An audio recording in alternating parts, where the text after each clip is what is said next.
Hi నమస్తే welcome to Myra Media నేను మీ కేవీఆర్ ఇవాళ ఢిల్లీకి పవన్ కళ్యాణ్ తో కలిసి చంద్రబాబు నాయుడు టీడీపీ అధినేత చంద్రబాబు నాయుడు ఢిల్లీ టూర్ కు వెళ్తున్న నేపథ్యంలో ఒక అనూహ్య పరిణామం చోటు చేసుకుంది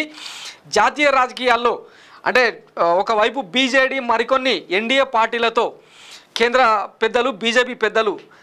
మీటింగ్లు పెట్టుకుంటున్న తరుణంలో ఎన్డీఏలోకి చంద్రబాబు నాయుడును ఆహ్వానిస్తున్న పరిస్థితులు గత కొంతకాలం నడుస్తూనే ఉన్నాయి అయితే గత నెల 21-22 తారీఖుల్లోనే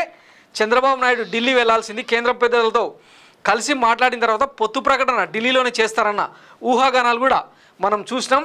అయితే ఢిల్లీ పెద్దలతో మీటింగ్ కాలేదు ఈరోజు ఒక 2 వారాలు కూడా గడిచిపోయినాయి అయితే అనూహ్యంగా ఇప్పుడు ఢిల్లీ నుంచి పిలుపు రావడం వీళ్ళిద్దరు ఎగేసుకొని వెళ్ళడం చూస్తున్నాం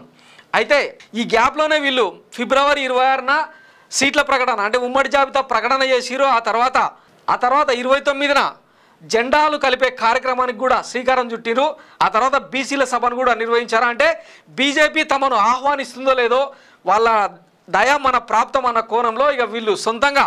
వాళ్ళ కార్యాచరణను వాళ్ళ ఎజెండాను ముందుకు తీసుకెళ్తున్న తరుణంలో అనూహ్యంగా బీజేపీ నుంచి పిలుపు రావడం మరోవైపు బీజేపీ కూడా పొత్తుతో సంబంధం లేకుండా అవసరమైతే ఒంటరి పోరుకు కూడా సిద్ధమవుతూ ఇంచుమించు 2,500,000కు పైగా అప్లికేషన్లు కూడా స్వీకరించింది ఆ పార్టీ ప్రతి నియోజకవర్గం నుంచి టాప్ 3-4 వరకు అప్లికేషన్లు తీసుకొని స్క్రూటినీ కూడా మొదలుపెట్టిన తరుణంలో అనూహ్యంగా వీళ్ళిద్దరిని ఢిల్లీకి పిలవడం ఇప్పుడు కొంత రాజకీయంగా అలజడి నెలకొంది ఒకవైపు అంటే ఎన్డీఏ ఈసారి 400కు తగ్గకుండా మిషన్ 400 పేరుతో నరేంద్ర మోడీ పిలుపునిస్తున్న తరుణంలో ఆ పార్టీకి ఎన్ని సీట్లు వస్తాయన్నది కూడా ఆసక్తికరంగా మారింది అయితే ముఖ్యంగా బిజు జనతాదళ్ టీడీపీకి సంబంధించిన పొత్తు మీద బీజేపీ పెద్దలకి ఇంకా క్లారిటీ రాలేదు ఈ నేపథ్యంలో ఒకసారి ఆయనతో పిలిచి మాట్లాడేందుకు తప్ప ఈ భేటీకి ఈ సమావేశానికి ఎట్లాంటి ప్రాధాన్యం లేదని కూడా రాజకీయ వర్గాలు విశ్లేషిస్తున్నాయి అయితే ఈ నేపథ్యంలో అంటే మనకు మైరా మీడియాకు తెలిసిన కీలకమైన వార్త ఏంటంటే జనసేనలా బీజేపీ తగ్గదు 25 అసెంబ్లీ సీట్ ఇచ్చి పొత్తు పెట్టుకో అని చెప్పి బాబుకు బీజేపీ అల్టిమేటం ఇచ్చిందని మనకు వచ్చిన సమాచారం మనం గతంలోనే చూసినాం ప్రతి పార్లమెంటు పరిధిలో ఏపీలోని ప్రతి పార్లమెంటు పరిధిలో 25 పార్లమెంటు పరిధిలో ఒక్కొక్క పార్లమెంటు పరిధిలో 7 సీట్లు ఉన్న నేపథ్యంలో 4 సీట్లలో టీడీపీ 2 సీట్లలో జనసేన 1 సీట్లో బీజేపీ సీట్ల పంపిణీ చేసుకొని పోటీ చేయాలని వాళ్ళు ఇచ్చిన డైరెక్షన్ రోడ్ మ్యాప్ ఈ లెక్కన 100 సీట్లలో టీడీపీ 50 సీట్లలో జనసేన 25 సీట్లలో బీజేపీ ఈ రేషియో ప్రకారం సీట్ల పంపకం జరిగితేనే పొత్తుంటుందని క్లియర్ కట్గా వాళ్ళు చెప్పేసారనమాట అయితే చంద్రబాబు ఢిల్లీలోని బీజేపీ పెద్దలు రాష్ట్ర నేతలతో కలిసి కొన్ని ప్రతిపాదనలు కూడా పంపించినట్టు తెలుస్తుంది ఈ నేపథ్యంలో ఇంచుమించు అంటే 15 సీట్లు ఇస్తామని చెప్పి చంద్రబాబు బీజేపీకి ఇచ్చిన ఆఫర్ అయితే వాళ్ళు చెప్తున్న మాట ఏంటంటే జనసేన లాగా అంటే జనసేన గతంలో 1/3 అంటే 175 సీట్లలో కనీసం 58 నుంచి 60 సీట్లలో పోటీ చేస్తామని గతంలో పవన్ కళ్యాణ్తో సహా జనసేన కీలక నేతలందరూ కూడా చెప్పిన ఫిగర్ అంతకు మించి అంటే 70 సీట్లలో పోటీ చేస్తామని చెప్పి వాళ్ళు గతంలో ఊదర కొడుతూ వచ్చారు అయితే అనూహ్యంగా 2 పార్టీల మధ్య పవన్ కళ్యాణ్ చంద్రబాబు మధ్య వరుసగా కీలక భేటీలు జరిగిన నేపథ్యంలో పవన్ కళ్యాణ్ 24 సీట్లకు మాత్రమే కన్ఫైన్ అయిపోయినారు ఇందులో కూడా ఒకటి తీసేస్తే రాజమండ్రి రూరల్ తీసేస్తే 23 సీట్ల వరకు మాత్రమే లిమిట్ అయిపోయినారు ఈ 23 సీట్లలో అంతిమంగా అంటే మరో 7-8 సీట్లను టీడీపీకి వదిలి ఆ సీట్లలో జనసేన గుర్తు మీద అంటే జనసేనకి ఇచ్చిన 23 సీట్లను పోటీ చేస్తున్నామని చెప్పి జనాన్ని భ్రమల్లో ముంచెత్తేందుకు జన సైనికులను భ్రమల్లో ముంచెత్తేందుకు 23 సీట్లలో పోటీ చేస్తున్నామని చెప్పి కలరింగ్ ఇవ్వబోతున్నారు అయితే ఇందులో 7 నుంచి 10 సీట్ల వరకు మళ్ళా టీడీపీకే ఇచ్చేందుకు కూడా వెనకాడట్లేదు పవన్ కళ్యాణ్ సో మొత్తంగా ఒక 5-6 సీట్ల మినహా జనసేన పోటీ చేసే పరిస్థితి లేదన్న అంచనాకు వచ్చిన బీజేపీ జనసేనతో ఆడినట్టు డ్రామాలు మాతో ఆడితే కుదరదు జనసేనలా మాతో బేరసారాలు ఉండవు బీజేపీకి క్లియర్ కట్ డైరెక్షన్ ఉంది మాకంటూ ఒక సొంత ఎజెండా ఉంది మాకంటూ కొన్ని సిద్ధాంతాలు ఉన్నాయి నీ పార్టీతోనే మేము తాకట్టు పెట్టుకునే పరిస్థితి ఆంధ్రప్రదేశ్లో లేదు వ్యూహాల్లో తలమునకలై ఉన్న నేపథ్యంలో నువ్వు ఇచ్చిన ఆఫర్కు మేము రెడీ కావడం కాదు మేము చెప్పిన రేషియో ప్రకారం నువ్వు సీట్లు ఇస్తేనే ఈ మీటింగ్కు రా అని చెప్పి అల్టిమేటం ఇచ్చినట్టు తెలుస్తుంది అందులో భాగంగానే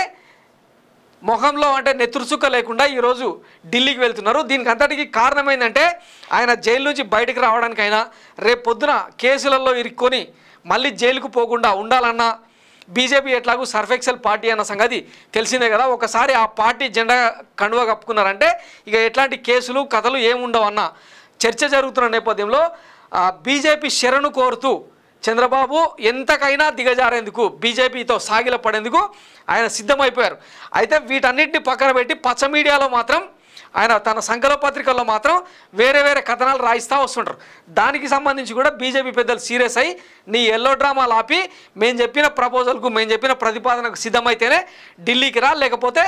జాంతానని చెప్పి ఆయనకు క్లియర్ కట్గా చెప్పినట్టు తెలుస్తుంది. అందులో భాగంగానే 25 ఎమ్మెల్యే సీట్లు, ఒకవేళ అసెంబ్లీ సీట్లకు సంబంధించి ఎంతో కొంత బేరసారాలు జరిగినా కూడా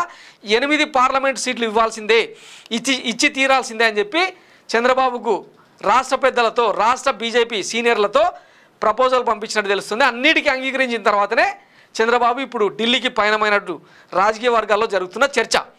సో మరి దీనికి సంబంధించి ఇవాళ 4 గంటలకు ఆయన ఢిల్లీకి చేరుకుంటారు. అర్ధరాత్రి ఎప్పుడో ఆయనకు కాల్ వస్తుంది. గతంలో మనం చూసినాం కదా, 7-8 గంటలు వెయిట్ చేయించిన తర్వాత అమిత్ షా పిలిపించి కేవలం 13 నిమిషాలు మాత్రమే చంద్రబాబుతో భేటీ అయ్యారు. ఆ సందర్భంగా జరిగిన చర్చకు సంబంధించి ఎట్లాంటి ఊహాగానాలకు చంద్రబాబు తావియలేదు. పచ్చపత్రికల్లో కూడా ఆ అవుట్పుట్ ఏంది అన్నది రాయించలేదు. అయితే అక్కడ జరిగింది ఏంటంటే పొలిటికల్ సర్కిల్స్తో జరిగిన చర్చ ఏంటంటే ఏదైనా అంటే కసరత్తు చేసుకొని వచ్చారా, పేపర్ వర్క్ చేసుకొని వచ్చారా అంటే ఎస్, సరే ఆ పేపర్లు ఏంటో ఇచ్చేసేయండి తర్వాత మాట్లాడుకుందాం అని చెప్పి పంపించారంట. లేదు కొంత మాట్లాడాలంటే అవసరం లేదు, ఆంధ్రప్రదేశ్కు సంబంధించి ఎట్లాంటి రాజకీయ వ్యూహాన్ని అమలు చేయాలో మాకంటూ ఒక క్లియర్ డైరెక్షన్ ఉన్న నేపథ్యంలో మీ సలహాలు సూచనలు ప్రస్తుతానికి అవసరం లేదు, దొబ్బేయండి అని చెప్పి చెప్తే ఆయన అన్నీ మూసుకొని ఆంధ్రప్రదేశ్కి వచ్చిందని చెప్పి గతంలోనే మనం మైరా మీడియాలో కూడా స్టోరీ చేసినాం. సో అప్పటి నుంచి మొదలు పెడితే